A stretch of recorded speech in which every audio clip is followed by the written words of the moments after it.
have always been a pain in my neck. You really have. Why are you still hanging around, you radical peace advocate? What are you trying to do? I'm trying to save this country, Wally. We're moving in a very dangerous direction. I'm here to tell you we need to start making this world a more peaceful world instead of some paranoid world. And I'm here to tell you, punk, that the only way we're going to have peace is with Ronald Reagan and peace through strength.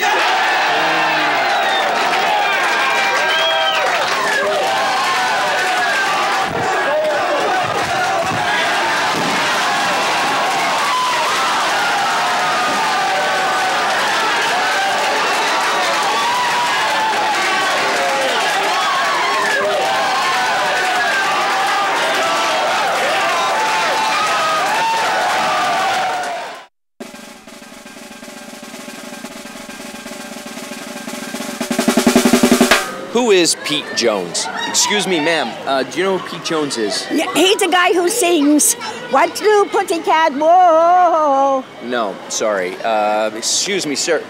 Then who is it, wise guy? You stop me. Excuse me, ma'am. It's okay. Take your hand off me, you punk. You're wasting my time. Okay. Who is Pete Jones?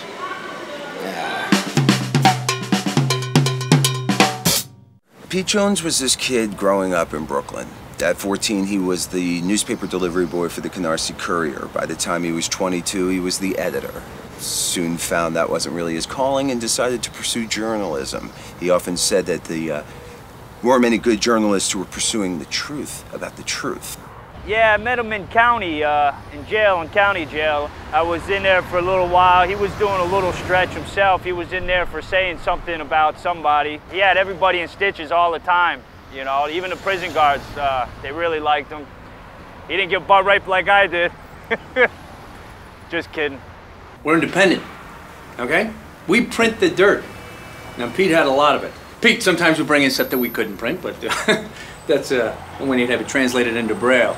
So at least somebody knew what the hell was going on. He wanted me to do a story for him in a press. You know, I work at a printing press that has a press for the Braille work, you know, Braille work, blind people. So I did the story for him, you know, I ran it in the press for him. Well, it's becoming a big nuisance for certain companies, and a few city officials wanted him dead, so he moved to LA. Which sucked for him at first, you know, because he was a really big New Yorker. But he got used to it. We got a house in the hills, which I still take care of. Crazy, beautiful pad. We had a few parties. We hung out with some rock stars, which was really cool. Rolled with the LA party scene for a while. And then Pete got invited to the Playboy Mansion. And after that, he was there all the time. I think he even did an article or two for the magazine, which he just loved. I think it really inspired him. Really inspired me too.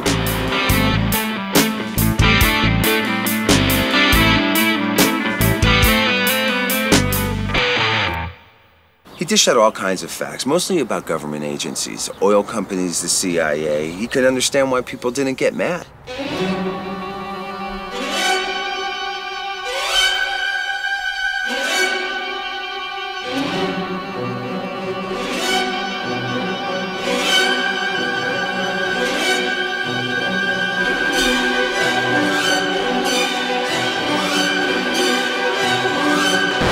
They were on to him at this point, because all of a sudden these little accidents started to happen. What accidents? Oh, well, one time he's going down the freeway and he lost the wheel. Another time he wakes up in the morning and his bed is filled with scorpions, black scorpions. But whoever left them obviously didn't know that the brown ones are the poisonous ones. So we upped and moved back to New York. You know, made it apparent to everybody he was giving up his style of journalism. Threw in the bucket, if you ask me. Pete shimmied over to Rolling Stone, where he got in the music scene for a little while and covered rap.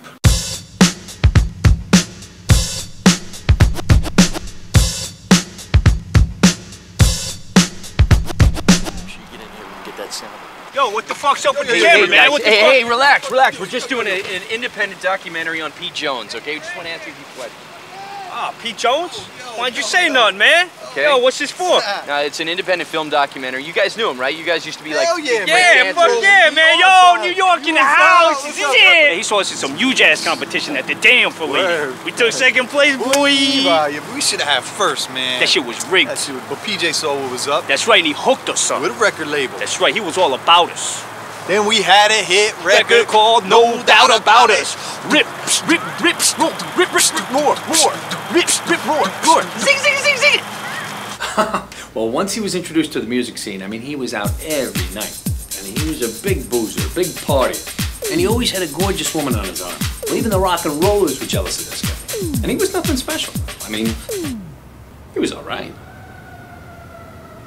He fell heavily into the club scene. He was quite the fixture of the New York City nightlife. That party was top shelf. Top notch. Yo, if you was partying with Pete, You was lucky enough. you be swinging with a big ass pot. Going from club to club. Done doing the shit. From bottom to top. Hanging with the A-class. Bullshit has-beens up in Shit, everybody wanted to be down with Pete. He was often seen with a lot of beautiful girls, models, and celebrities, though. He did as well as he led on to. There's even a rumor he was gay. He was vile. He was downright disgusting. He just made your skin crawl. He was a dog. He was a dirty, mangy dog. Pete Jones. You know, that's not even his real name. He was a backstabber. A cradle robber. I wouldn't trust him with my little sister. No. But I loved that man. I loved him so much. Slowly but surely, publications wouldn't print his stuff, and he had to turn to unlikely outlets for his platform. Oh, he just became an asshole. He started drinking too much, went on any radio talk show he could, making slanderous remarks about the Republicans, and it wasn't even factually based. Basically, he just got sick of society. He wasn't sick of society. He loved society. That's why he did what he did. That's right, he was driven out by the con clown. Because he was a pest. A pest. That wouldn't go away. The kind you want to kill. Yeah, kill. And then just throw away. What? It basically boiled down to a personal vendetta against a few politicians on the right who got tired of him. They ran him out of the country. Some say they were even responsible for his death. There were a few different stories. The most popular one is that his body was found off the coast of Key West. Supposedly he fell off his boat and drowned. The body was in the water for like 2 years or something like that. Was it Pete Jones' body? Oh, I read some article about some guy down in Florida who says he's really Pete Jones, you know. I don't know, he goes by the name of Max Dud or Mud or something, but he said his face has been physically altered so you couldn't really tell. I don't buy it. Pete Jones is dead. God rest his soul. Always came in when he came in, said right down the line, straight down the line. That, always said that. Is there any cars coming? No. All right, right here, Sammy. Okay, right here, Sammy. Okay, right here. Okay, right here. I'm in the car all day, so it's nice to get out and walk around a little bit. I guess this is it. Get your hands up, get your hands up. It's the breaking sensation from across the nation. Out on probation. Boyfriend!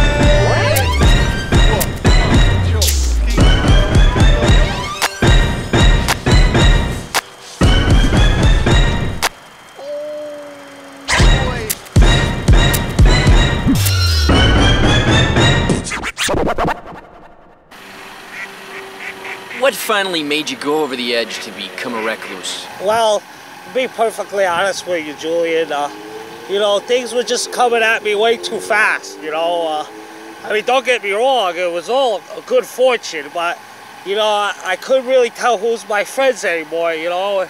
Everybody wanted something from me, and I just needed to disappear, I guess. You know, I'm happy now. How you doing? All right.